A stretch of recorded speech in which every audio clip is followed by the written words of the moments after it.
L'autographe de cet homme vaut de l'or. Pas une loi, pas une ordonnance souveraine n'est promulguée sans sa signature. Jacques Boisson est le secrétaire d'État de la Principauté de Monaco. D'abord fonctionnaire international, ce monégasque au regard rieur a découvert le monde au sein de l'administration onusienne. Accès à l'éducation, droits de l'homme, lutte contre le racisme, il se saisit des questions fondamentales. Le prince régnier comprend rapidement qu'il peut compter sur lui pour les grandes missions. Monaco devient membre de l'ONU, c'est lui que le prince envoie à New York.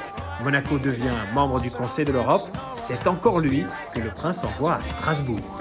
Attaché aux traditions, à la langue monégasque et aux lettres, il organise chaque année des rencontres littéraires en mémoire de son fils.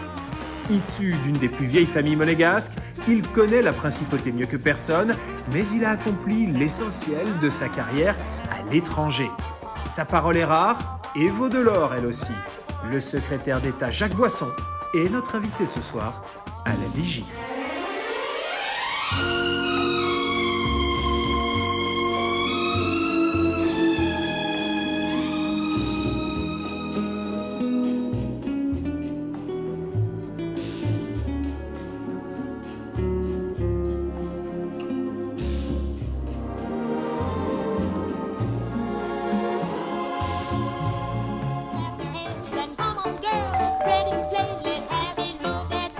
Villa La Vigie, dire bonjour.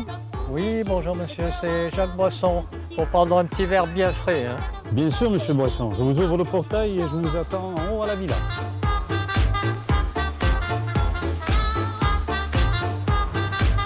Monsieur Boisson, bonjour. Bienvenue à la Villa La Vigie. On va jouer des coudes ou pas? Ici, on ne joue pas des coudes. Alors, Non, on fait... Non, je sais pas alors. Non, c'est très bien. Namasté. Voilà. Très bien. Monsieur le secrétaire d'État, Jacques Boisson, c'est un plaisir de vous recevoir dans cette émission, La Vigie. Est-ce que dire que vous savez en quoi ça consiste, la fonction de secrétaire d'État? Vous êtes dans la maison souveraine, juste en dessous du souverain. Oui. Il fait bon là. Vous êtes à C'est l'ombre. climatisé. Vous êtes à l'ombre. Très bien, oui, Et je suis donc à l'ombre. vous apposez votre signature, vous C'est un contresignez contre-saint. les ordonnances, les... Oui, les décisions, les ordonnances lois, oui. Je fais ça. À quoi Parce ça que le sert de prince me le demande. contresigner le prince? Ah, c'est une tradition très ancienne. En fait, c'est pour témoigner que le texte, ordonnance, loi ou décision, a bien été signé par le prince lui-même. Et d'ailleurs, je constate que c'est sa signature. Parce que dans les temps anciens, ce n'était pas toujours le cas. Il y avait des falsifications. Et d'ailleurs, le secrétaire d'État, qui pouvait avoir un autre nom, devait être au moment où la signature se faisait. Alors maintenant, il y a tellement de textes que ce serait plus possible. Mais ça ne fait pas de vous le garde des Sceaux, ça? C'est un peu aussi. Parfois, on dit c'est un peu le garde des Sceaux. Mais le garde des Sceaux, ça crée confusion avec la France. Et le ministre de la Justice. Voilà, c'est le ministre de la Justice. Donc, c'est pas tout à fait... C'est pas le secrétaire d'État français. C'est pas un poste politique. Et vous avez un droit de remontrance. Ah, vous savez tout. Oui. Je me suis un petit peu renseigné. Alors, ce n'est pas pour faire des remontrances à Monseigneur. Certainement pas. Et simplement, en cas de besoin, pour lui remontrer le D'accord. texte. Voilà. Pour qu'il réexamine un texte éventuellement. Voilà, pour attirer son attention sur une virgule, Et vous l'avez déjà fait? Non, à vrai dire, non. Je m'en suis bien gardé. Pour l'instant, ce n'était pas utile.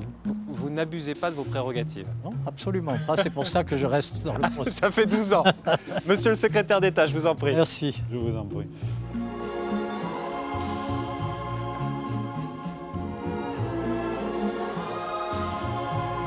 Voilà donc le salon.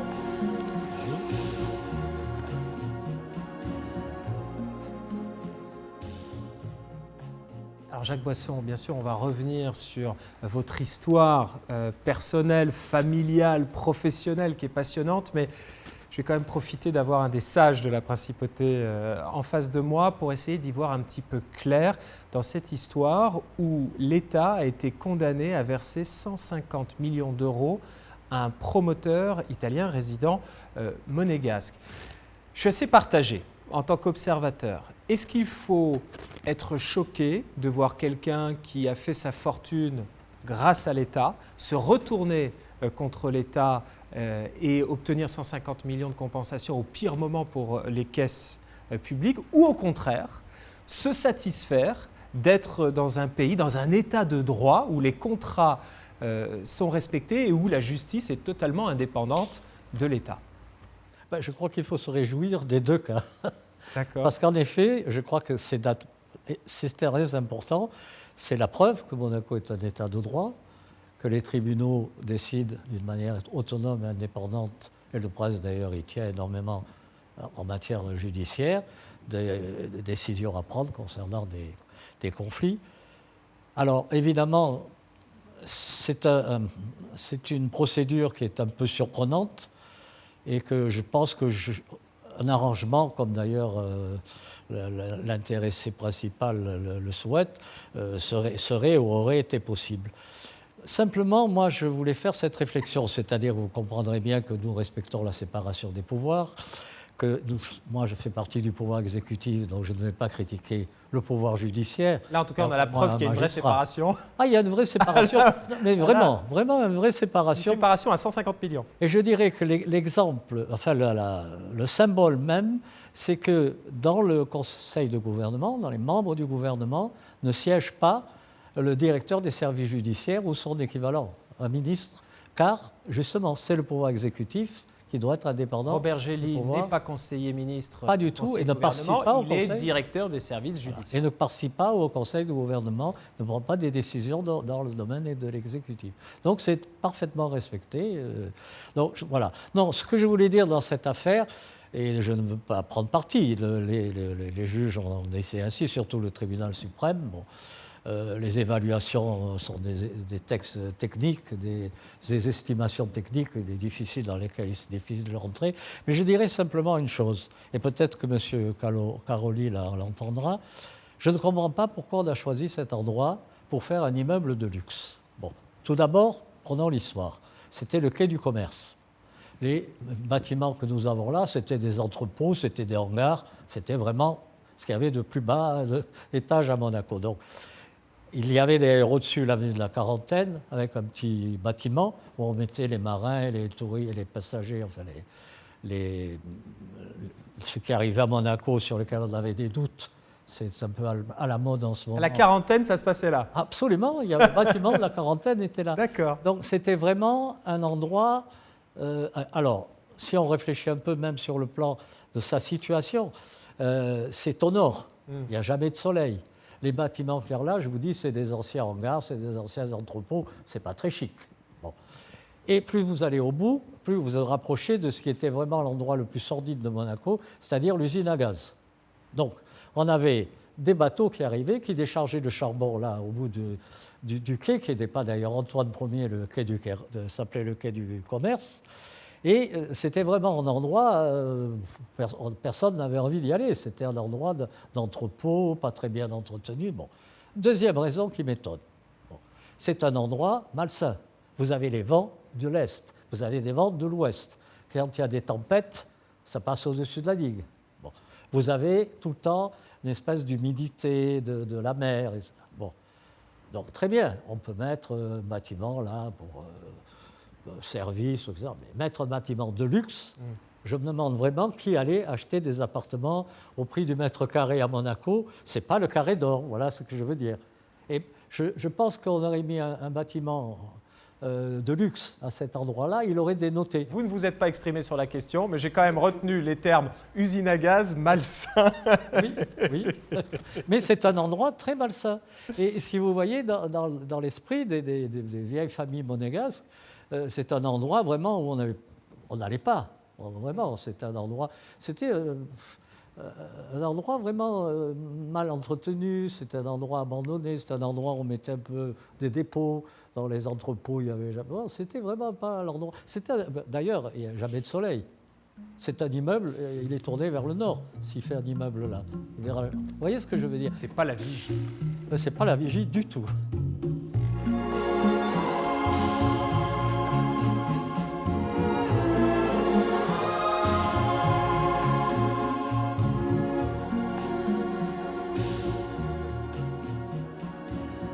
Vous êtes issu d'une des plus vieilles familles monégasques. Le premier boisson à Monaco remonte à 1740, 45. 1740.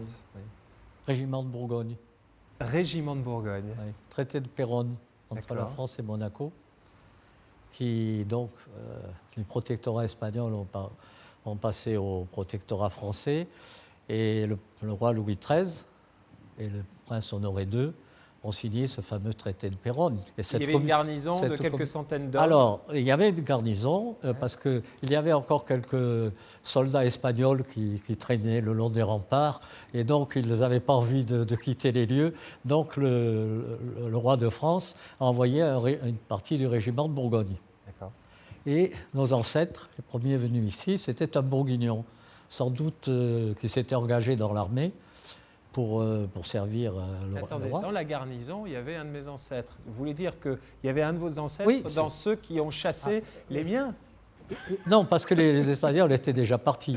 C'était à peu près un siècle après leur départ. Mais il y avait toujours des garnisons de soldats français à Monaco. Alors, Vous êtes oui. venu avec ce mémoire de proposition, c'est un document exceptionnel qui date. Monsieur Fouilleron ne l'a pas encore vu, attention. Le directeur des archives Des du archives. palais, Thomas Fouilleron.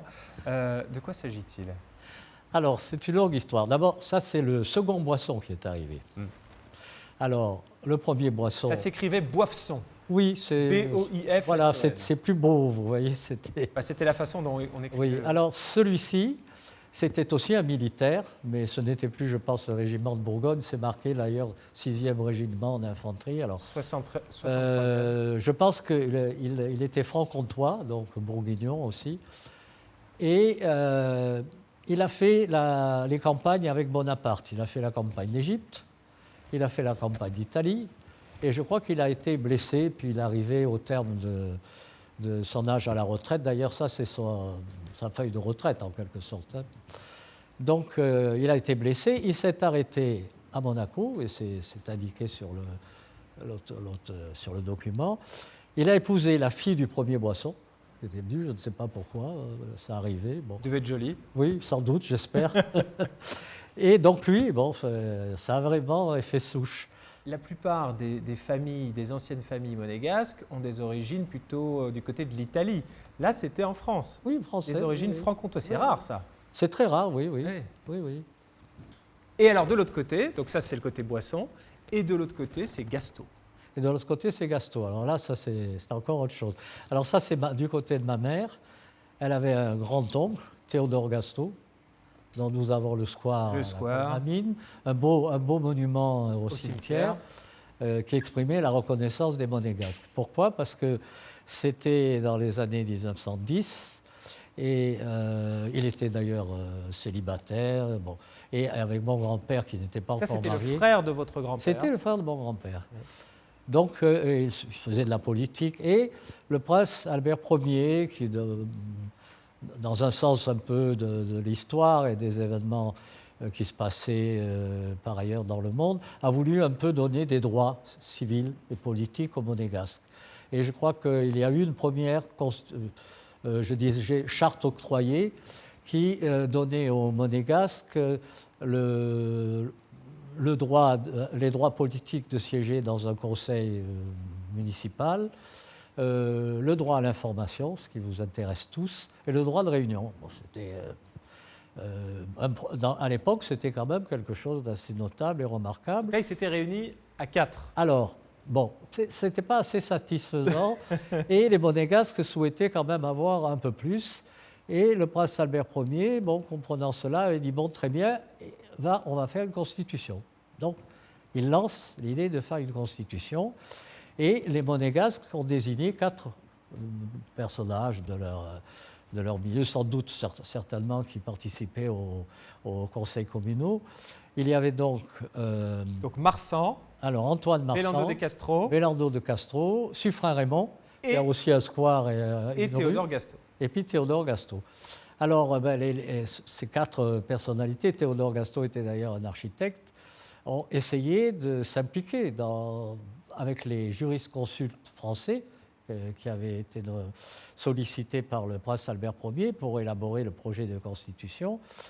Et ils ont essayé de faire passer des messages aux princes ou à ces jurisconsultes qui reflétaient un peu les intérêts ou les préoccupations des monégasques de l'époque. Et j'ai retrouvé, quand ma mère est décédée, il y a quelques années d'ailleurs, un cahier des doléances. Et vous aviez les noms de différentes familles monégasques et en face ceux qui souhaitaient. De dire au prince, ah oui, ben, je voudrais que mon fils rentre à la Les SBM, doléances étaient par nominatives. Oui, absolument. Ben, vous savez, à l'époque, tout le monde se connaissait, je pense. Et donc, là, on avait souvent, par exemple, des demandes, on voudrait bien rentrer à la SBM, mon fils voudrait faire ceci, voilà. Donc, ces 4 délégués des Monégasques ont essayé de joindre le prince Albert Ier, qui n'était pas à Monaco.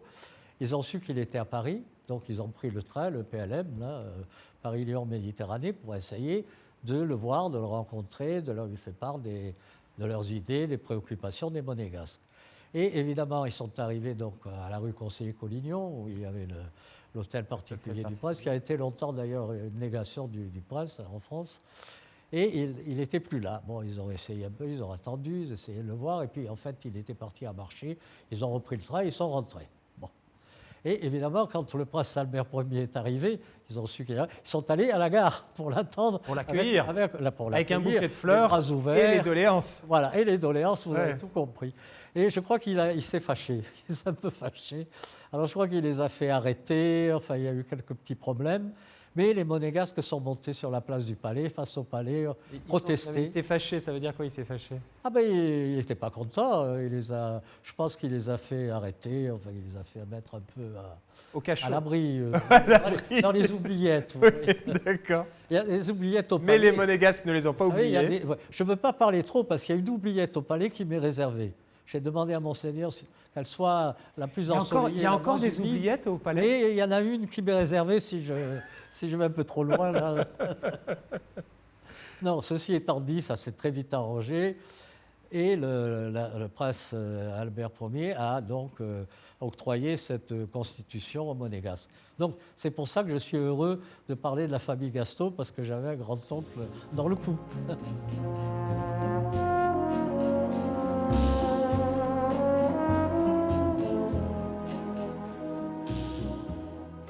Votre papa, Robert Boisson, a été évidemment maire de Monaco, mais il était également avocat. Et j'imagine que c'est ça qui vous a donné le goût du droit, ou en tout cas c'est pour ça qu'il vous a envoyé faire des études de droit à Aix. Donc vous faites des études de droit, vous faites des études de sciences politiques aussi à Sciences Po Aix, et l'un de vos premiers jobs, c'est fonctionnaire international à l'UNESCO, donc de nationalité monégasque, un des rares. Oui, j'étais le seul à ce moment-là. Le seul, d'accord. Parce que Monaco ne faisait pas encore partie de l'ONU. Monaco qui intégrera l'ONU en 1993, vous serez le premier ambassadeur de Monaco à New York. Mais Monaco faisait partie de l'UNESCO, qui est un des organes de l'ONU. Oui, une agence technique des Nations Unies. C'est l'Organisation des Nations Unies pour l'éducation, la science et la culture. Alors vous vous intéressez à l'égalité d'accès à l'éducation, et il y a un domaine d'études qui vous intéresse tout particulièrement, c'est l'alphabétisation. Alors, je vous reprends tout de suite. C'est pas que ça m'intéresse particulièrement. J'arrive à l'UNESCO, je suis le Boisson, alphabétisation. Le petit jeune qui débarque. Et c'était des programmes qui étaient, disons, financés par UNDP, par le programme des Nations Unies pour le développement et le Fonds spécial. Donc, il y avait un financement extrêmement important que n'avaient pas les autres projets. Et c'était des programmes sur 5 ou 7 ans, c'est-à-dire on avait un projet sur long terme. L'alphabétisation, il n'y a rien de plus fondamental. Oui. Parce que qui dit alphabétisation dit éducation, Bien qui sûr. dit éducation dit meilleure santé, Absolument. qui dit Ouais, santé dit développement. Oui, absolument. Et j'ai découvert par exemple que des personnes qui, depuis leur enfance, n'ont jamais eu l'occasion de voir des images, des tableaux, des affiches. Là, on est dans un représentation. pays africain. On est dans un pays africain. Oui, c'était un projet dans un pays africain, dans un village assez retiré. C'était pour l'éducation des adultes. Et on prépare un matériel pédagogique à l'avance, un matériel didactique, dans lequel il y avait par exemple des affiches, vous voyez, des photos, enfin, bon, qui représentaient un arbre, un cheval, un âne, etc. Et on devait tester ce matériel pour voir s'il convenait à l'opération d'enseignement. Et je m'étais rendu compte avec le collègue avec qui on travaillait dans cette unité d'évaluation qu'ils ne comprenaient pas. On leur montrait des images, ils ne voyaient pas, on leur disait mais qu'est-ce que c'est? Enfin, on avait toujours un interprète de la langue locale. Alors on leur montrait par exemple un arbre, ils disaient ah ben c'est une maison, c'est une... Alors je ne comprenais pas. Et je crois qu'on a essayé de comprendre. Et en fait, des gens qui n'ont jamais, depuis leur enfance, été en contact avec des images, leur esprit n'est pas formé à reconstituer, à partir d'une image plane, un objet. C'est très curieux.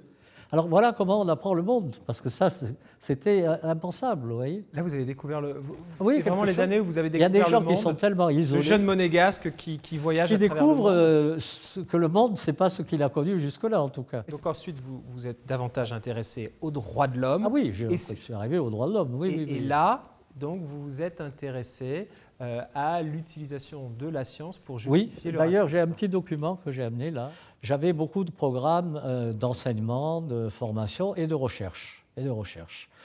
Et c'était donc à la fin des années 60, au début des années 70. Il y avait des mouvements, on pourrait dire, d'extrême droite, néo-nazis, qui se développaient en utilisant, par exemple, les quotients intellectuels, en utilisant la sociobiologie de Konrad Lorenz, pour essayer de démontrer qu'il y avait une inégalité entre les races, qu'il y avait des races supérieures, des races inférieures, etc. Donc, il faisait des études de QI en Europe et des études de QI en Afrique. Qui ne donnaient pas les mêmes résultats. Qui ne donnaient pas les mêmes résultats, Bien sûr, et bien sûr. ils en tiraient comme conclusion Alors, que oui. Alors, ce que j'ai fait... certains étaient plus parce intelligents que d'autres. Oui, mais si vous voulez, ce qu'il fallait faire là, on ne pouvait pas consulter 2-3 personnes. Donc, j'ai organisé une grande conférence internationale. L'intérêt, c'est qu'on a fait un document qu'on appelait l'appel d'Athènes, et qui était un appel, parce que l'UNESCO s'adressait à tous les peuples, donc bien entendu à tous les niveaux. C'est un document qui a été traduit par plusieurs langues en plusieurs langues et que j'ai là, et qui lançait un appel par rapport à ces phénomènes racistes. Donc bien sûr, on a parlé des quotients intellectuels, on démontrait qu'un quotient intellectuel était créé, établi, conçu dans un environnement particulier, par exemple la vigie, hein, et puis que si vous l'appliquez dans un village en Afrique ou au fin fond de l'Amérique latine, il n'a pas de sens. Parce que ça n'a pas du tout les mêmes codifications, les mêmes codes, les mêmes paramètres de mesure. Ça n'a pas les mêmes sens. Vous posez des questions à quelqu'un qui n'est pas du même environnement où a été créé le test, ça ne peut pas marcher. Donc ce genre de choses, si vous voulez, était exploité à... Si on juge un poisson à sa capacité à monter à un arbre, il pensera toujours qu'il est stupide. Par exemple, c'est tout à fait ça. Ouais, exactement, c'est tout à fait ça. Et aujourd'hui, quand vous voyez à la suite de la mort de George Floyd aux États-Unis, tous ces mouvements antiracistes... c'est la continuité. C'est la continuité. Ah oui, je le vois comme une continuité, oui.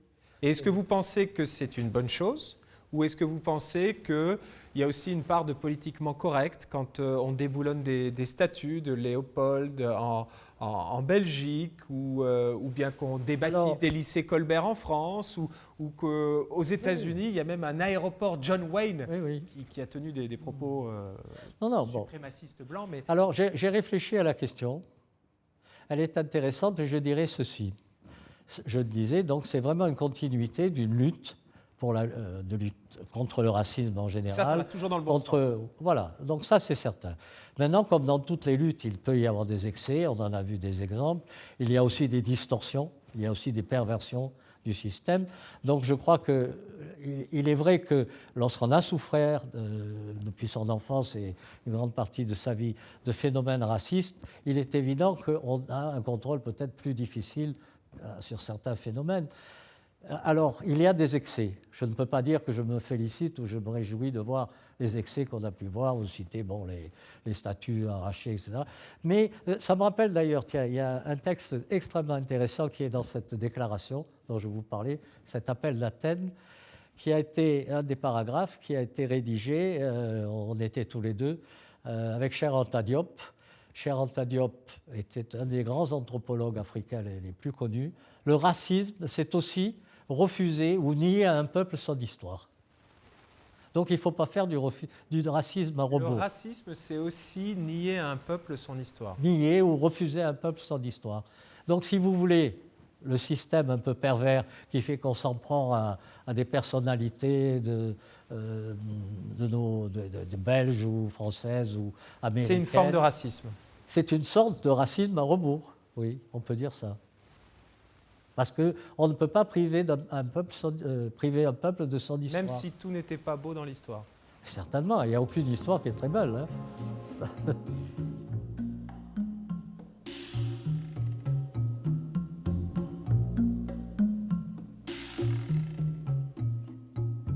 Vous êtes l'homme des premières fois. Pas toujours, pas toujours. Quand Monaco est devenu membre de l'ONU en 1993, c'est vous que le souverain de l'époque, Régnier III, a envoyé comme ambassadeur de Monaco à New York. Et lorsque Monaco est devenu membre du Conseil de l'Europe en 2004, c'était vous aussi le tout premier ambassadeur. C'est énorme pour Monaco d'intégrer ces organismes, ces organisations internationales. Qu'est-ce que ça représentait pour Monaco de devenir membre de l'ONU en 1993 ? C'est la reconnaissance de la souveraineté du pays. Et comme je disais à Monseigneur, au prince Régnier, sa reconnaissance de sa souveraineté. Ouais. Comment ça s'est fait ? Comment on s'est retrouvé membre de l'ONU ? C'est une histoire sympathique au fond. Le prince Régnier hésitait beaucoup. Il y avait eu, au moment où les Nations Unies ont été créées, une tentative, je crois que c'était encore le prince Louis II,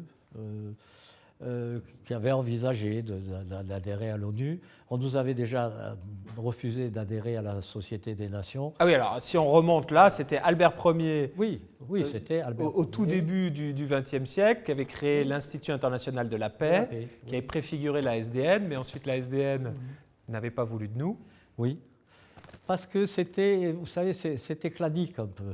Le système de la Société des Nations, c'était les grandes puissances impérialistes et coloniales de l'époque, quand même, n'est-ce pas ? Donc, et c'était peut-être reconnaître un petit peu trop de souveraineté. Oui, c'était surtout le statut que nous avions, ce traité avec la France. C'était un peu difficile. Alors, je crois que la complexité de la situation, c'était la proximité que nous avions avec la France. Pour la SDN, c'était les Anglais qui ne voulaient pas de nous, parce qu'ils ne voulaient pas qu'on soit un ami, une voix supplémentaire aux côtés de la France, notamment. De jalousie aussi. D'accord. Puis oui, enfin, on n'avait pas la pleine souveraineté. D'ailleurs, un peu comme à l'ONU, hein, c'était ça. Mais en revanche, au début des années 90, là, la France nous a soutenus. Ah oui. Le prince avait été invité par le secrétaire général des Nations Unies de l'époque, Pérez de Cuéllar, qui était un Péruvien, à... Javier Pérez de Cuéllar, un grand secrétaire général. Javier. Je vois que vous connaissez bien l'espagnol aussi. Le péruvien. Le péruvien, en particulier. Donc, il avait invité le prince de Monaco parce qu'il y avait... donc, c'était le sommet de la Terre. Donc, c'était la première conférence à Rio, au Brésil, à Rio de Janeiro. C'était le premier événement, conférence internationale, mondiale, qui touchait un petit peu aux questions de l'environnement.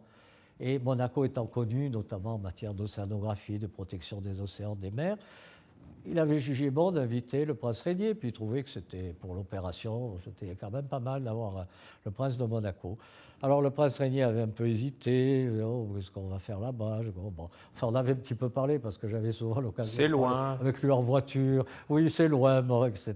Mais enfin, il avait fini par accepter, et donc il s'est retrouvé à Rio, et Pérez de Cuéllar est arrivé à le convaincre de demander la mission de Monaco à l'ONU. Bon, donc Pérez de Cuéllar avait certainement déjà tâté le terrain.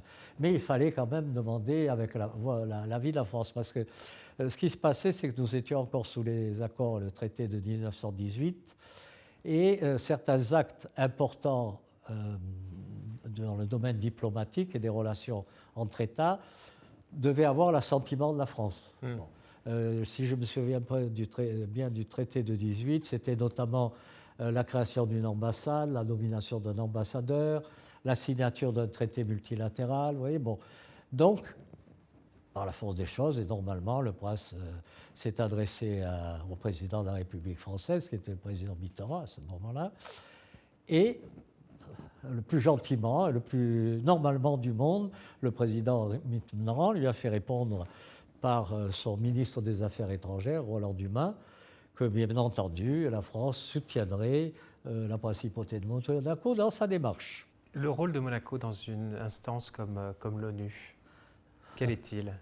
Ça, c'est assez intéressant parce qu'on peut penser qu'un petit pays n'a pas un grand rôle à jouer. Alors, on a une voix. Ce qui est le cas. Un pays, une voix. On ne fait pas partie du Conseil de sécurité, mais un pays, une voix à l'Assemblée Oui, générale. Un pays a une voix. Ouais. Alors, ce qui est très intéressant, si vous voulez, c'est que dès le début, on vient chercher votre voix. Parce qu'aux assemblées générales, il y a des dizaines, si ce n'est plus, de projets de résolution qui sont présentés par des États membres, regroupés ou pas regroupés. Et donc, ils ont besoin d'avoir des soutiens politiques pour leurs projets. Est-ce qu'il vous est arrivé de vous retrouver dans une situation délicate sur le vote d'une résolution ou... Oui, c'est arrivé. Lorsque le président Chirac a été élu, c'est à lui après, quelques années après que je présentais mes lettres de créance d'ailleurs, il avait relancé les essais nucléaires. Alors c'était le tollé général au sein des couloirs des Nations Unies. Et un certain nombre de pays se sont coalisés pour déposer un projet de résolution, je dirais pas condamnant la France, mais mettant la France en garde contre une telle... parce qu'évidemment, dans la politique des Nations Unies, c'est la disparition des armes nucléaires, bien entendu. Vous avez des régions complètement... Alors comment se positionne Monaco dans un dossier comme celui-là? Il y a donc deux étapes. Vous avez la commission qui traite la résolution sur le fond, Ouais. et dans lequel il y a un délégué qui participe et qui doit voter à la fin de la session de la commission. En l'occurrence, c'était la commission 1. Et là, vous votez quoi? Alors là, on ne vote pas. Ah! On ne va pas voter. Vous allez aux toilettes? Alors, oui, par exemple. Alors, c'est la plaisanterie qu'on dit en aux toilettes. Parce que j'avais pris contact, évidemment, avec mes collègues français. Je ne sais plus si c'était l'ambassadeur de Jamais, l'ambassadeur de France. Non, je crois que c'était Jean-David Lévite, Ouais. que j'ai retrouvé après, qui était le conseiller diplomatique du président Sarkozy, du président Chirac aussi. Bon. Et donc, j'avais dit, bon, nous, quand même, on est un pays... attaché à l'environnement, la protection des mers. On a un laboratoire sur la réaction, de l'Agence d'énergie de Vienne, qui est à Monaco, et qui étudie la radioactivité des mers, des océans. Bon. Qui est Antoine Ier? Alors, bon, Jean-David m'avait dit, bon, ben, ça va. Je lui ai dit, on ne vote pas, on ne participe pas au vote. Bon, très bien. Parce qu'on n'allait pas voter Contre la France. Bon, à un moment donné, j'avais pensé nous abstenir, mais c'est aussi une participation, c'est un vote. Bon, très bien, OK. Alors, tout se passe bien. Et puis arrivent les sessions plénières à la fin du mois d'octobre, début décembre. Toutes les commissions viennent présenter à l'Assemblée, en session plénière, l'Assemblée générale, les travaux des comités et des commissions. Et arrivent donc les travaux du comité M, où a été passé où était ce projet de résolution qui avait en première commission été voté à une très large majorité. Il y avait peut-être une abstention d'une vingtaine de pays, surtout les pays européens, quelques pays très proches de la France, mais bon, le reste des pays avaient voté pour la résolution, les Français. Bon. Alors, Jacques Chirac est un peu passé en force. Je suppose que Jacques Chirac a appelé les différents présidents africains, des pays amis, proches, etc., et dont certainement aussi le prince Régnier. Bon, très bien. Et j'ai reçu un coup de téléphone de son directeur de cabinet quelques minutes avant le vote, enfin peu de temps avant le vote en plénière, disant oui, le prince Régnier demande que vous opposiez à la résolution. On soutient la France. Oui, on soutient la France, c'est-à-dire on s'oppose à la résolution qui mettait en garde la France sur les essais nucléaires, qu'on ne devait pas reprendre. Bon, ok, alors j'appuie sur le bouton rouge. Ça s'inscrit sur le grand panneau. Ah oui, il y a des grands panneaux. Le grand écran de la salle. Oui, vous avez chaque État a un petit tableau avec 3 boutons. Et ting, Monaco, Vert, rouge. Jaune et rouge. Vert, c'est OK, on est d'accord. Abstention, c'est jaune. Ouais. Et rouge, c'est non. Et vous avez un immense panneau avec le nom des pays et puis les boutons qui s'allument. Donc évidemment, en commission, rien ne s'était allumé, parce qu'on n'avait pas participé au vote. Donc les États avaient un peu Et près vu qu'il n'y avait compris. pas beaucoup Mes de collègues- boutons rouges et de voyants rouges sur le panneau, on a vite repéré Monaco. Alors, oui, alors là, alors on a repéré Monaco. Alors j'ai quelques bons amis, des collègues. Oui, toujours Le bienveillant. nom, bienveillant. Mais qu'est-ce qui se passe? Mais enfin, comment Monaco a pu voter? Et alors j'ai trouvé la formule, et ça a arrêté tous les débats là-dessus. J'ai dit simplement, Monaco a un traité avec la France de 1918 dans lequel la France s'engage, en cas de conflit, à considérer le territoire de Monaco comme son propre territoire et le défendre comme si c'était son territoire. Alors j'ai dit, vous savez, la bombe atomique française, c'est pour défendre Monaco aussi. Et ça s'est arrêté là.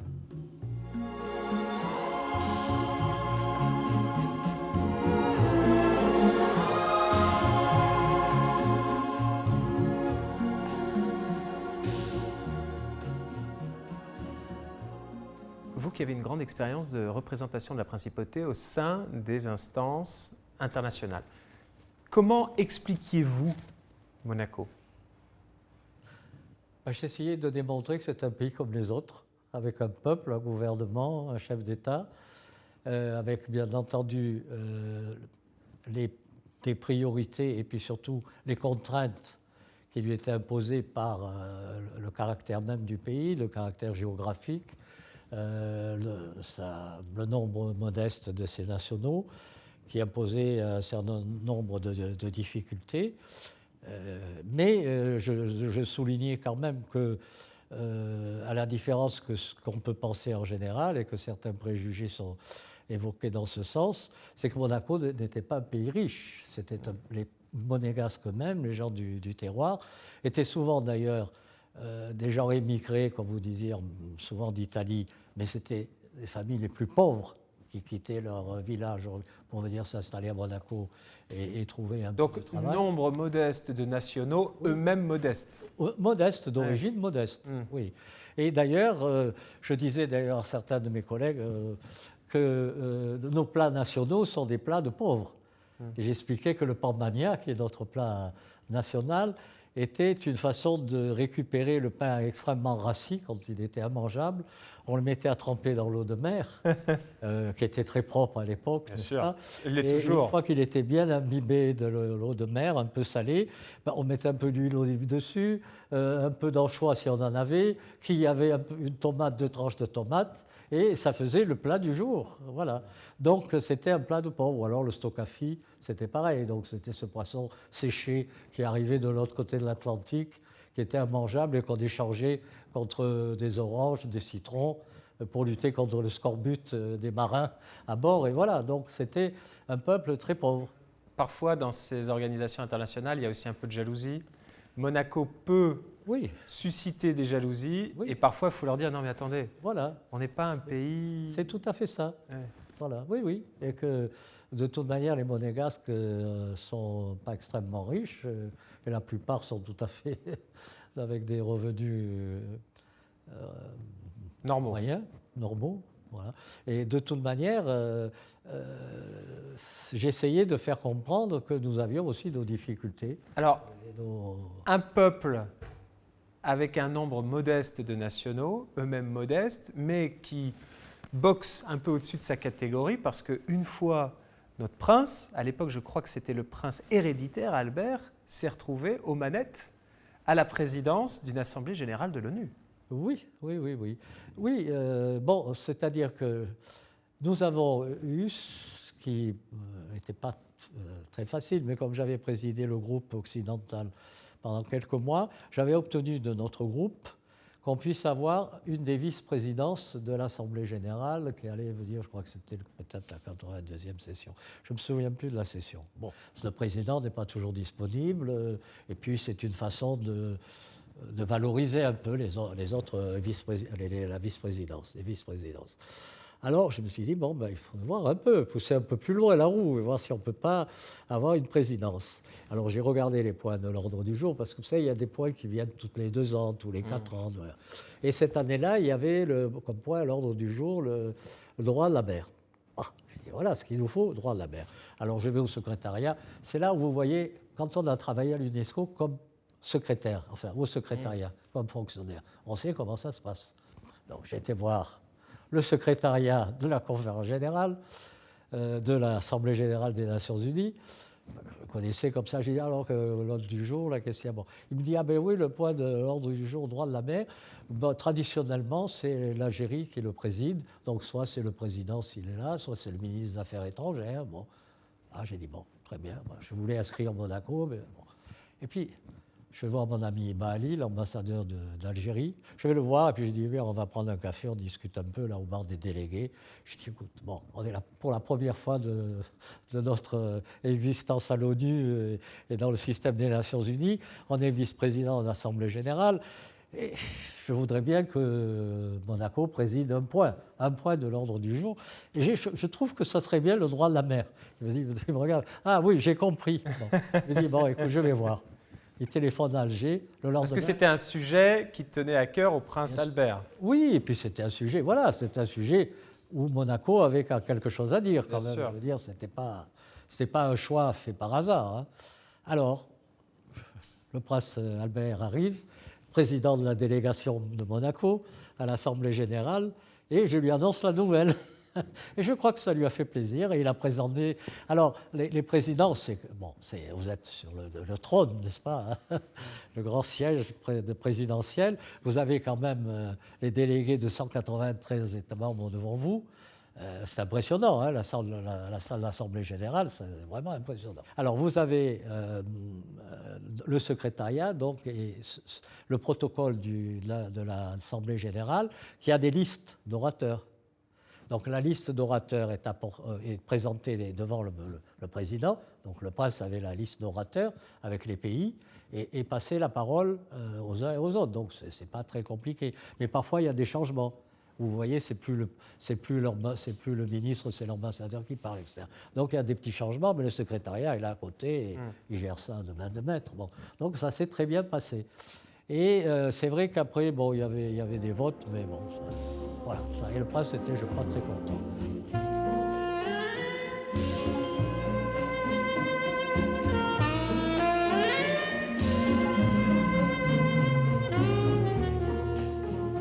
Je pense que Tirk a un petit cadeau pour vous, Jacques Boisson.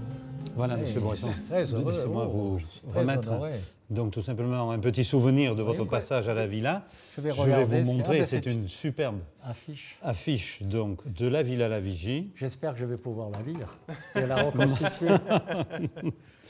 Voilà, donc l'a c'est fait le avec nouveau les codes tirage. visuels. Ah, mais c'est les monégasques. anciennes affiches. Exactement. Il y a des Exactement. collections Voilà, d'affiches. tout à fait. Ils sont Voilà. remarquables. Voilà, avec voilà. le Monte Carlo Beach et les Tout piscines à et fait, tout ça. absolument. Le J'adore sporting ces affiches. d'été, vous vous Ben, rappelez? écoutez, ça c'est Voilà. magnifique. Je Absolument. vous remercie Voilà. infiniment. Ben, je vous en prie. Je Et ne c'est pouvais avec pas un avoir plus plaisir, beau absolument. cadeau. Hein. Voilà. Ça vous fera un souvenir de l'émission et on souhaiterait, nous également, avoir un souvenir de votre part dans notre livre d'or. Oui.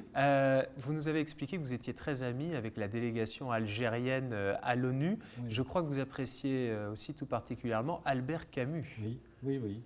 qui est un de vos auteurs Oui, il m'a beaucoup prédilection. marqué. Il m'a beaucoup marqué. Alors, Djemila, c'est dans la région de Kabylie, où il y a des ruines romaines qui sont complètement à l'abandon, enfin ignorées, au milieu d'un désert, des montagnes arides. Et Camus, dans son enfant, enfin dans sa jeunesse, est allé en ces lieux et a écrit vraiment des phrases magnifiques. Alors j'en ai retenu une, et j'ai pensé que cette vie-là, avec les entretiens qui ont lieu, etc., eh bien, les esprits disparaissent, et en effet, par la façon dont vous procédez, eh bien, on est obligé de dire la vérité.